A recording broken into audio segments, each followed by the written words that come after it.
বাংলাদেশের আকাশে দুর্যোগের ঘনঘটা, ভারী বর্ষণের দাপটে ডুবছে বিস্তীর্ণ জনপদ।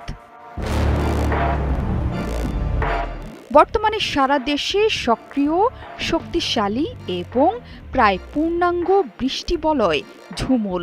এর প্রভাবে রাজধানীসহ দেশের ১৩ অঞ্চলে ৬০ থেকে ৮০ কিলোমিটার বেগে ধেয়ে আসতে পারে ঝড়। পাশাপাশি বঙ্গোপসাগরে দেখা দিয়েছে লঘুচাপ। সাগর উত্তাল থাকায় চট্টগ্রাম, কক্সবাজার, মোংলা এবং পায়রা সমুদ্রবন্দরকে ৩ নম্বর স্থানীয় সতর্কতা সংকেত দেখিয়ে যেতে বলেছে আবহাওয়া অধিদপ্তর। বৈরী আবহাওয়া আর বৃষ্টি বলয়ের প্রভাবে দেশের ৭০ থেকে ৯০% এলাকায় ঝোড়ো হাওয়া এবং ভারী বৃষ্টিপাতের সম্ভাবনা তীব্র। কিছু কিছু স্থানে হতে পারে ভারী থেকে অতি ভারী বৃষ্টিপাত।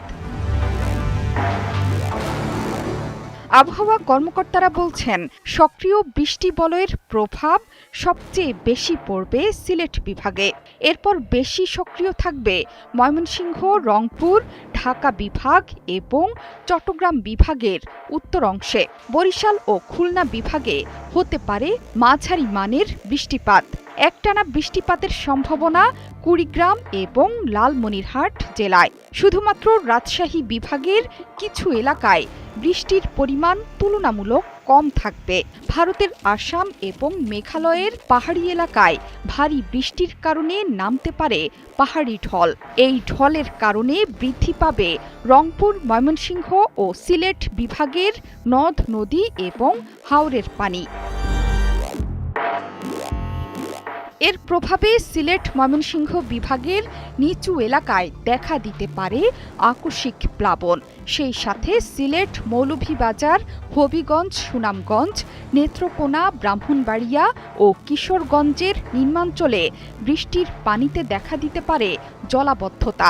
ভারী বৃষ্টিতে বিপাকে পড়বে হাওর অঞ্চলের কৃষকরা।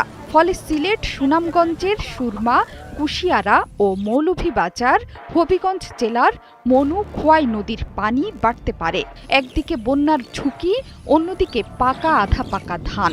উত্তর পূর্বাঞ্চলের বিস্তীর্ণ হাওর জুড়ে কৃষকদের এখন তীরে এসে তরি ডোবার দশা। টানা বৃষ্টি, বজ্রপাত আর উজানি ঢলে ঘরে ঘরে তুমুল আতঙ্ক।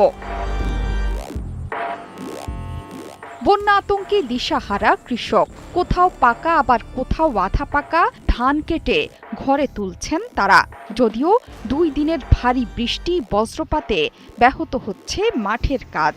কোথাও কোথাও ভারী বৃষ্টিপাতে তলিয়ে যাচ্ছে ক্ষেতের ফসল।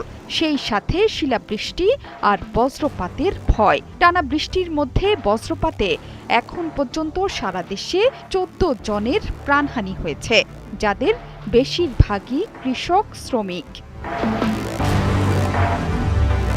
জোহরা চৌধুরী সেতু, ৭১।